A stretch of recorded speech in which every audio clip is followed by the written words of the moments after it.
Where are we? Who knows? Dr. Reyes always says the closest town's 20 miles away. But she could be lying. Very nice. My best friend Nate and I had a comic book company when we were kids, and we were hugely obsessed with Marvel Comics. And we loved this series called New Mutants. It was like an X-Men horror comic, and they had this story called Demon Bear. We really loved the idea that this was a female-driven X-Men story that was much more metaphysical and strange than anything that's been in an X-Men movie before.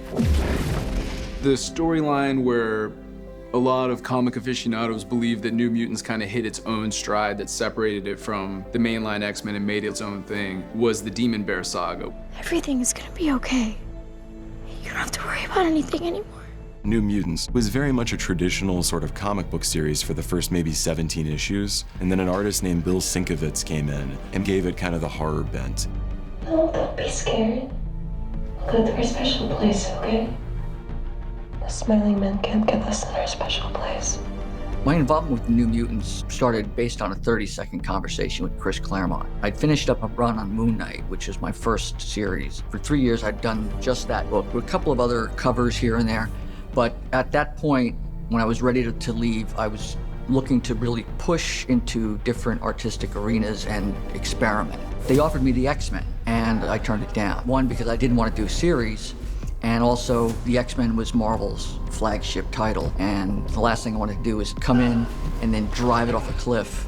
And then when I walked out into the hallway, Chris Claremont asked me if I wanted to do a 3-issue story arc involving a Demon Bear with the New Mutants, which I'd seen, and which I liked it. It just didn't really feel like it was my cup of tea. But when he mentioned it was a Demon Bear story and that it involved dream sequences and like sort of darkness and fantasy and things like that, 30 seconds, I was like, I'm in.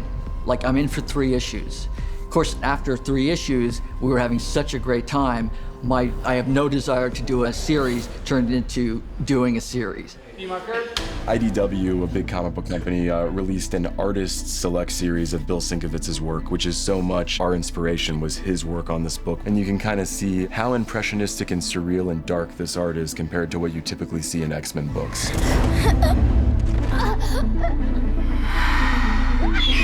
The art style was pretty controversial at the time. There was no concern about trying to copy realism. Working on the Demon Bear saga, the first thing I needed to do was sort of make the characters my own, and I made them much more unique in terms of size. I tried to think of silhouettes, like, you know, Sam was tall, you know, Cannonball, and Ilyana to me was sort of the cutest, most adorable little blonde, but who was an absolute nightmare, like a demon from hell you did not want to mess with. Now I've known men like you.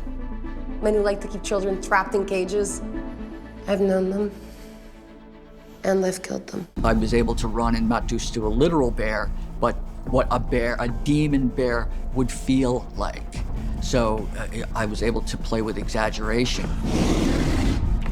At the time when I was doing the New Mutants, there was really no departure like that. You can do your best to save a patient. Sometimes the most humane thing to do is put it to sleep. This was the first X-Men spin-off comic ever, and it was done at a time where the X-Men were thought dead. So Xavier had to bring new students together. So we basically took these characters who are in the New Mutant series and put them in this horror movie. Really? What I loved more than anything when I was a kid was Stephen King. And Stephen King was really our biggest influence with this, you know, with this movie in particular, was doing like Stephen King meets John Hughes. I think about Stand By Me, I think about It, I think about these books I read when I was a kid that was so much about the friendship between children and teenagers. Why are you here? Because I killed 18 men. One by one. The actors are bringing in shades through their performances that there was no way I could put into the comic. The second I talked to Josh for the first time, the first thing I did was go to a comic book store and buy all of them and just basically sit down and start learning and reading. It's a really vivid, colorful world, and there are a lot of characters in them, and sometimes you have to be like, oh my god, wait, but that character did this with this person, and they're all inextricably linked.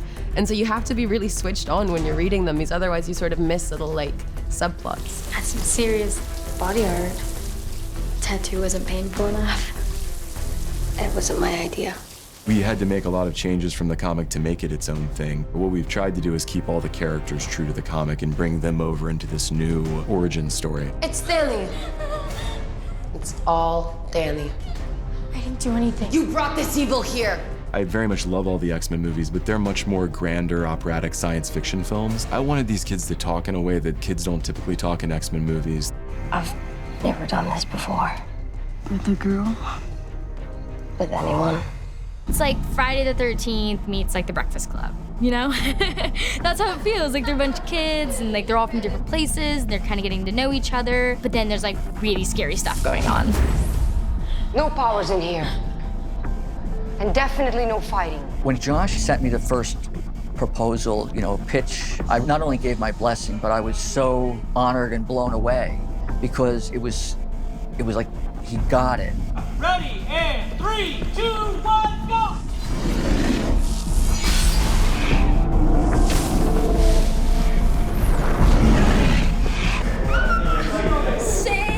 You look at the comic and it's how do I bring a comic book character to life? It was kind of interesting to kind of play that, to think about that. Action. The whole X-Men world, there's sort of global consequences. But with the New Mutants, it's really about the changes that occur when at a very specific age, you're developing social connections, your voice is changing if you're a guy. It's actually kind of a very dangerous, socially awkward, uncomfortable time, and as a metaphor for the mutants, the mutant aspects of it, and the horror aspects of it. I don't think this is a hospital. The place that I saw it, I think that's where we go when we leave. If we leave. Adapting any kind of creative work of fiction, like a comic book, into a film, I think it has to do with not only following the simpatico idea, but to know where it fits into the pantheon. Don't try to make oak into pine. Let it be what it is. If you disobey, or if you try to leave this facility, I have a responsibility to stop you, no matter what it takes. Doing a superhero movie with no costumes and no supervillain, and to make it character-driven and psychological, and still have all the bells and whistles that make it an X-Men movie. Josh has made it entirely his own thing. The grin hasn't left my face.